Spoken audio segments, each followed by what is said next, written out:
Okay. Today we're going to have a more detailed look at resumes, and we're going to cover the thing in the book. Now, it's a little out of date, and I don't agree with everything it says in the book, so we will go through, and while I'm reading through it, I'm going to give you some pointers as we go. So page 53, advice on preparing a resume. Pre-reading, what kind of references would you look for if you wanted to write a resume? I don't even know what that's meant to mean. A reference is usually a personal commendation from somebody else, so I don't think it's really relevant. So preparing a resume, page 54. Careful preparation of your resume will ensure that your future employer sees you in the most positive way. It's not a guarantee. There is no way to ensure anything from anybody. A CV that I think looks fantastic, you might disagree with. An artist is going to want something very different to a writer who's going to want something very different from a scientist. There is no way to make anything that ensures or guarantees anything. So I think right off the bat we need to say that. The resume is an informative and comprehensive document that outlines your qualifications, experience and achievements. A successful resume leads to an interview. Your resume gives a first impression of you. Most of that's true. A successful resume can lead to an interview. It's by no means guaranteed. It wasn't guaranteed 20 years ago. It's far less so now. The job market is becoming much more competitive. There are much fewer opportunities these days than there were when I was young. In London, things changed, and you could see it changing. At first, if you were unemployed, you could expect to find a job within a month. You know, you could go around, drop some CVs into buildings. You could walk in, hand in a few CVs, and if you took it seriously, there was local newspapers, there was job centres, you'd get a job in a month. Not that difficult. By the time I left England, it was almost impossible.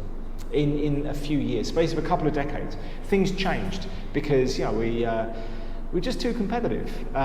England opened up to the whole world. Europeans flooded in.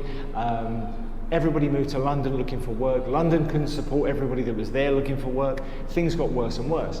And I'm sure you all know that Phnom Penh is becoming overpopulated. The COVID thing has actually made a strange impact on Phnom Penh. There's less traffic, less congestion, but you can tell that also things are getting more competitive. Businesses are shutting left and right. Large corporations, and I'm sure this was all the plan, large corporations are swallowing up the small middle class opportunities. That means that setting up a business is going to be increasingly difficult in the future. People are going to be much more careful how they spend their money, and that's going to mean much more difficulty selling anything. So the large corporations are going to sort of scoop all this up, which means you're going to be competing against a lot of people for the same opportunities. Also, we're going to be looking at international opportunities increasingly in the future. Now, maybe not because of COVID. Maybe the borders will not open up, and where you were born is where you'll die, and that's just how it'll be. I don't think so. There's always been a very large migration, and that's increasingly so in the digital era with modern computers and communication technology, which only seems to be progressing further. You're going to be competing increasingly with people on equal footing from other countries. And that's from a country, Cambodia, where education is still rather new and hasn't had all the wrinkles ironed out yet. So you're going to be competing on equal terms with people from other countries with a more established education base. That's going to mean that you personally are going to have to try much harder than other people with the same educational opportunities you've had. It's going to be rough, and the only way to stand out from those people is by you personally doing a great job of making yourself stand out. It's pretty depressing, isn't it? Research. Here are some steps on how to conduct research for your resume. Gather ideas from what others have done, collect samples of resumes from people you know and examples in books. That's a good example. These days the internet makes that even easier. Google makes this easy. You can go and find 1,000 templates online right now. You can go there right now, type in CV resume free, and you're going to find millions of different CVs out there, hundreds of thousands of websites offering hundreds of thousands of templates. All you've got to do is find one that you really like the look of, and that will probably be the right one for you. There are lots and lots of examples out there, so I agree with that step. Compare the way they've presented the information, compare the way the documents have been set out and designed. Yep, compare, but why compare? See what works for you, see what doesn't, see what to put in and see what to put out. Plan your CV. We've talked about this in every step of your education. Plan everything. There's always going to be a benefit to putting in the extra time and making sure you've done your job to plan this properly. Choose the elements from the documents that you want in your resume. So go through it, look at what other people have done, look what they've missed, look what works and what doesn't, and remember what you're applying for. If you're applying for a university position, that's going to be a very different CV to somebody applying for an internship, and it's different again from somebody applying for a particular job. Make sure your CV is targeted towards what you want to get out of it. If you're looking for a CEO position, they're going to be looking for experience and a proven track record. Make sure that you put those things front and center in your CV so that people can see straight away you are qualified. If you're looking for a cashier in a shop, they want to see that you're hardworking and trustworthy. Make sure the proof of that takes front and center. Choose the elements from the documents that you want in your resume, yeah, what we just talked about. Collate all information you have about your academics and personal achievements. That just means put it all together and make sure that you mention all the key pertinent facts. Education, I wouldn't go too far back. Nobody cares about kindergarten. That was a time when it was a good day if nobody soiled themselves. Nobody needs to hear about that. Go from high school upwards. In your case, I wouldn't go any further back than grade 9. You know, you got your national degree, your diploma. I wouldn't need to go back any further than that. As a recruiter, I wouldn't care about anything beyond that, unless there are some special things that happen to you in those grades where you achieve something outside of school. I wouldn't bother mentioning them. Presentation. Keep these points in mind when preparing your resume. Use short paragraphs. Begin each paragraph with a topic sentence. We keep talking about those. That summarize the paragraph. Include examples to support your topic sentence. Your topic sentence, treat it as a title and then expand on it with proof and evidence and increase other people's understanding of who you are by putting the right things in under the right headings. Okay? Use short paragraphs, of course. Keep it direct, keep it concise, keep it on topic. Keep it short, because people don't want to read this. I don't want to read your CV, okay? Your job is to make me read it, okay? I'm trying not to read your CV. I'm trying to read as few as possible, as quickly as possible. Your job is to give me no choice. Your job is to present me such a great CV that I think, all right, I'm going to spend the 1 minute on this CV out of the 10,000 other CVs that I've got. Use a word processor to set out your resume. Things have changed. Obviously, you're going to be using a computer these days. Edit your work scrupulously, very carefully. Do not rely on the spelling and grammar checker functions in your word processing program. Your computer cannot pick up every mistake. You have to do so yourself. If your resume contains spelling and grammatical errors, or you have written the document in an informal manner, the reader will form a very low opinion of your ability and suitability for the job. Absolutely 100% correct. A speller and grammar checker, these days they're very, very good. If you pay top flight for something like Grammarly, it will pick up almost everything, but it won't know if you're using formal or informal language, and it won't pick up variations in spelling, syntax, and grammar that you might have for different countries. It won't know that you've done it wrong or if you've done it right in certain ways. So you've got to know that. You've got to use the right tenses for your sentence. You've got to make sure you always use the right tense. Now, Grammarly can't say he used the past tense here, he used the future tense there, and they weren't used correctly, because it won't know if you're supposed to be using it in the present, past, or future tense. Make sure that you stick to the right tenses. If you make one mistake, you're dead. Your CV goes straight in the dustbin. Your chances are over. And if that CV's gone out to 100 people and they all find the same mistake, and it's a bad mistake, your CV goes in the dustbin. You will never find out why. Bear that in mind. You'll never get feedback. You'll never get anybody telling you, you made a mistake, here it is, here's how you can fix it. You have to know that up front. That's not fair, but that's how the world is.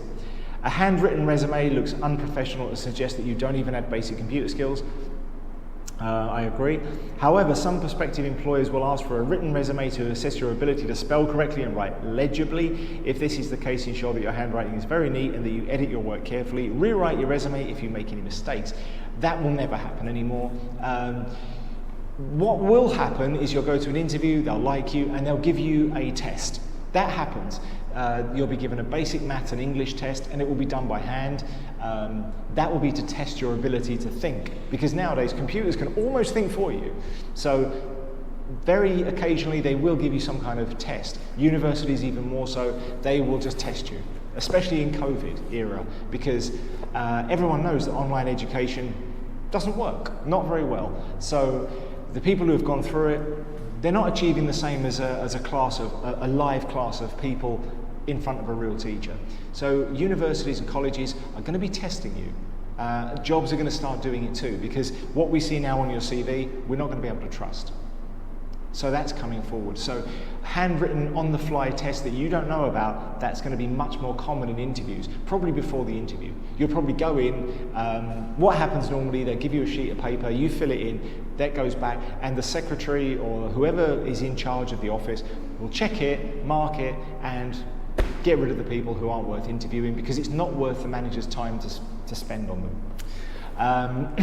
Always use good quality white paper for your resume, goes without saying. Refrain from using fancy or colour paper, as this usually impresses no one. For the most part, I would say for a graphic artist, a writer, somebody involved in creative jobs, then colour paper might be the right way to go. We did once get sent, while I was recruiting, a pink CV. And, you know, it did stand out. It did the job in as much as we looked at it and went, what the hell is this? And it made me look. So it might not be the wrong choice in every single situation. I wouldn't recommend it. I would recommend white paper and maybe have a pink border if you want pink. Probably wouldn't have the whole thing done on pink paper. But having said that, there might be a time when that's the right answer. So organisation. Organise your information in your resume so that it's easy to read. Use headings that clearly indicate the content of the following section. You can use the following headings. Now these aren't set in stone. Personal details. List your full name, date of birth, gender, address, contact numbers and email address.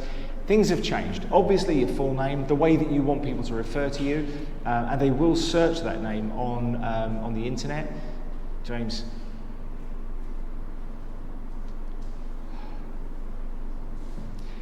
Date of birth, you're not obliged to put your date of birth in. I would enter it while you're young to show that you have a lack of experience. Gender is entirely up to you. Most people can infer whether you're male or female from your name. I don't think it's necessary to put it.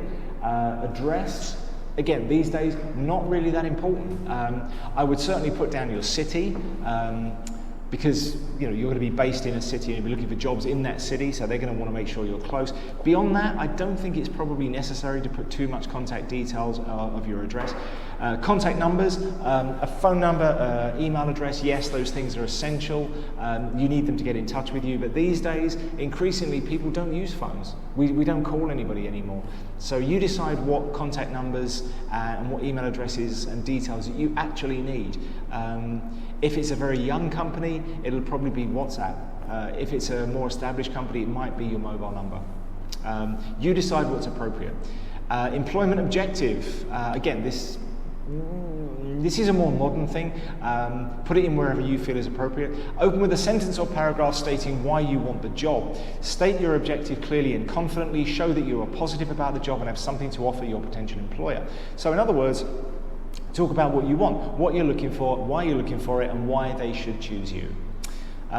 Educational history and qualifications. List your most recent qualifications first and work backwards to your first qualification. That's not essential.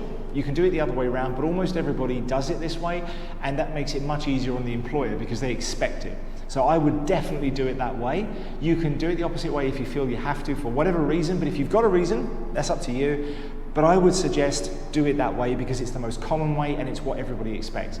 It's like writing a novel in second person perspective, future tense. There's no reason why you can't do it, but when you read it, it won't make sense and you'll just get fed up with it and you won't read it. So don't do it. List the educational institutions at which you studied, starting with the school at which you studied most recently. Same thing, work backwards, mention the schools. For most of you, it'll be this one, and then wherever you go after here. For each institution, list the subjects you studied, the certificates you obtained, and the dates on which you began and ended your studies. Employment history and experience. Mention all work experience. Include part-time and temporary work or work done as a student during the holidays. If you have no full-time work experience, highlight the responsibilities that you've given and the skills, including communication skills, that you've used in these jobs. Cash handling is a fantastic skill, shows that you're trustworthy and that you're numerically competent. Dealing with customers, dealing with people. So mention those skills. Even if you've had a crappy job where you worked in your parents' shop, mention what you did. Mention the skills that you've learned on that so that you make it feel more relevant. Personal achievements. Identify any special achievements in schools or other organisations that demonstrate your abilities. Outside of school is better because that means that you're the kind of person that doesn't just go to school because you have to, that you're actually interested in developing yourself. For example, head prefect, class president, that kind of thing, captain of the school basketball team, editor of the school newsletter. All of those things are relevant and they show that you are the 1 in 100 people that tried. So anything that you've got like that, include in your CV. Activities and interests. Show the most recent activities first and present others in reverse chronological order. The employer is interested in your interests and special skills. Yeah, that's true. Offer potential employers evidence of your ability to interact with others and of skills that are useful in your position. For example, community involvement or sporting interests. We are interested in your hobbies and interests because it shows what kind of person you really are. I said this yesterday, we don't want to see things like hanging out with my friends, we don't want to see watching TV, we don't want to hear listening to music. A hobby or an interest should make you in some way a better person or increase your skill level or create some sort of finished product. A good hobby makes you better in some way. So we want to see things that are active, not passive. We also want to see that you have interests. Someone that all they do is go to work or go to school, in your case, and then just go home and plays with their phone. I don't want them working for me because I know that they're useless. I know that all they're going to do is come to work and do just enough to get enough money to go home and do what they just hang out. They're not going to be interested in real life. People with hobbies are people I want to employ. If someone's got a hobby, I'll listen to what they've got to say. And when they get passionate about what they love, then I'm interested in that person. But if you've got no passions, if you're not involved in real life, I'm not sure that you're going to get involved in my work. So if I give you a task to fill out, you're only going to do the bare minimum. I don't want that in my office. I want someone that's going to put in the effort. Okay? Referees. Nominate people you know and your recent work. Who know you and your recent work. Okay. Who will be able to speak positively about your skills and abilities. Give your referee's name, designation, company address, and contact number. So your referees, you're going to have two, a personal and a business. You don't have a business reference, so you're going to choose someone from the school, form room teacher, a well-known teacher, maybe the principal, someone like that can speak for how good you are. Your personal reference can be anyone that knows you as a person that doesn't share your surname. Can't be family because I don't want to hear that, oh, my mum thinks I'm great. If I get that, again, your CV goes straight in the bin, not somebody I want to employ. So normally I would think a friend of your family, somebody that's quite well qualified. I would look for a doctor or a lawyer or somebody who's got some community importance, some value in the community. And a business reference would be someone that you've worked for. It's usually going to be your manager. You don't have much control over that, unfortunately. If it's an educational one, again, you don't have much control. When it comes to your personal reference, I would suggest offering to write it yourself and get them to sign it. Most people will be happy to do that and will prefer it. So get yourself a good reference off the internet, get a template, write out what you are, make it as good as you like, hand it to them, get them to sign it. That's what we want from a reference. Length. Keep your resume under 5 pages. No, 1 page. 1 page these days. Remember that employers receive hundreds of resumes, thousands, potentially hundreds of thousands. They need to read your resume quickly and gain information about you from a glance. That's true. We've got a pile of them. We want to get through it as quick as possible. First of all, we're throwing away all the ones that don't look good. Then we're starting to read through them. And we aren't looking for reasons to keep them. We're looking for reasons to get rid of them. Remember that. Spelling mistakes, grammar mistakes, stupid mistakes. That's an excuse for me to throw your CV away. What we're trying to do is very quickly get down to the last few that are talking to us, that we want to interview. So we're looking for excuses to throw them away. Bear that in mind. And covering letter. That's not strictly part of your CV. A cover letter, the covering letter is what your potential employer reads first, arguably, yes.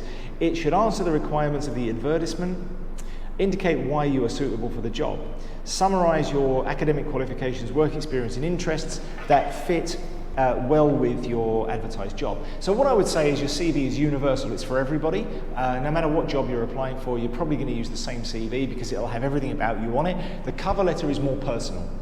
Try and get the name of the person doing the recruiting and aim it directly at them. So if you're serious about a job, if you're serious, you'll do a cover letter. So when I'm doing recruitment, if I just get in a CV and that's all you've sent me, okay, I know you want the job, but I know that you're not passionate about it. If you've gone to the trouble of making a personal cover letter, I'm interested. That's a much better chance of going on my maybe pile. All right, so a cover letter is very important. It's a personal letter to the recruiter saying, please consider me and here's why you should.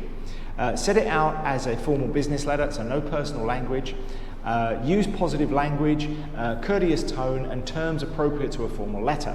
As far as possible, begin with the person's name instead of dear sir, madam. Do your research. These days, with the internet being as good as it is, you should be able to find out exactly who it is you're writing to and write to them personally. Careful preparation and a well-presented resume will give you the best chance of getting the job you want. Put in the effort and you will reap the rewards. It's not guaranteed that you'll reap the rewards, but I tell you, the people who definitely will not reap the rewards are the people that don't bother, the people that don't put in the effort, and the people that don't try. Those ones are going to suffer. And that's the way life is, and it's only going to get worse. I promise you, things are going to get much worse. It's going to get much more competitive.